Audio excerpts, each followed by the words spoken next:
Jibadde Miranga nakwazirana ku kitebe ky'ekibiina ekya National Unity Platform Kalamoja mu Kampala abantu okuva mu bitundu ebya Karamoja abakulembeddwamu amyuka Pulezidenti wa NUP mu Mambuka Lina Zedriga Waru bwe babadde bannyonnyola embeera gye bayitamu omuli n'okuttibwa awatali ayamba.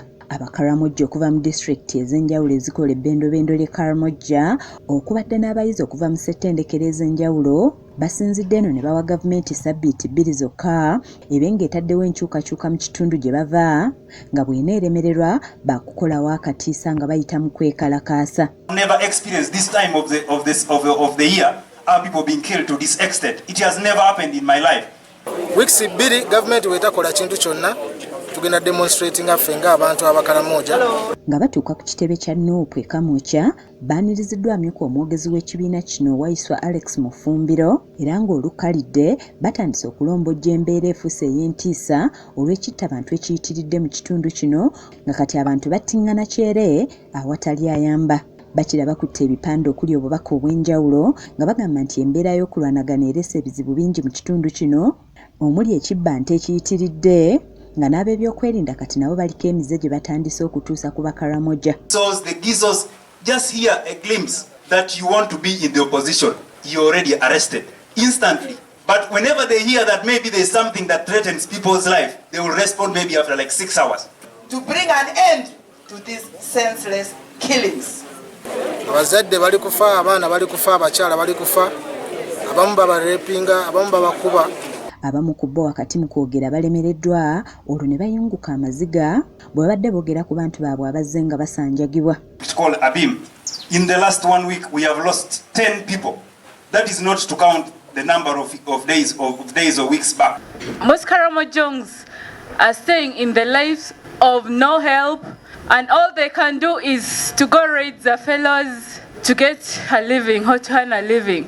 Wabula bano bagamba nti bino byonna okubimalawo baagala babawe minisita akola ku nsonga zaabwe nga mu Karamoja ng'ono yajja okubalumirirwa kuba be baabawa tebayinza kubalumirirwa kubasibaayo. When we tell the government deploy one of us to be the minister, it is not that we are tribalic. We simply understand that they will have a more deeper heart to help the people of Karamoja. Karamoja in one of the districts bineno bye bateeka ba ministers nga bava walala, it is not helping kubanga bano bye bateekawo be babbi. Ku nsonga y'amabaati gaabwe agabbibwa balabudde minisita w'ensonga z'e Karamoja Mary Great Kitutu Kimono wamu n'omumyuka we Agnes Nandutu obuteetantala ku linnya Karamoja kuba si baakutunula butunuzi nga babafuula ekyekwaso okuliirako ensimbe. We want these people to be stripped of their positions and they should resign. And they should not cause Karamoja to do any activity.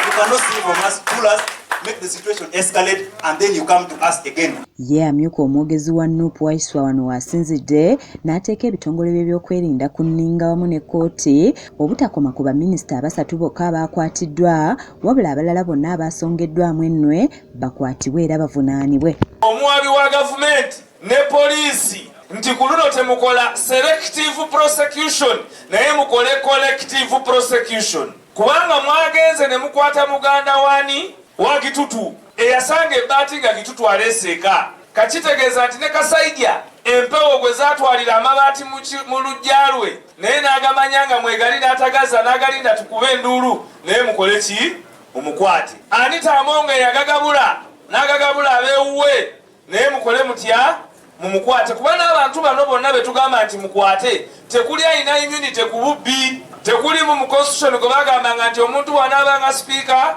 nabba amabaati 5 olw'okuba sipiika banaamusonyiwanga bw'aba yatwala amabaati nga bwe mwaprosecutinze sayidi eri neno muprosecutingeyo. Kizza Peter yakusakidde eggulire lino ku lwa KSTV agaleero.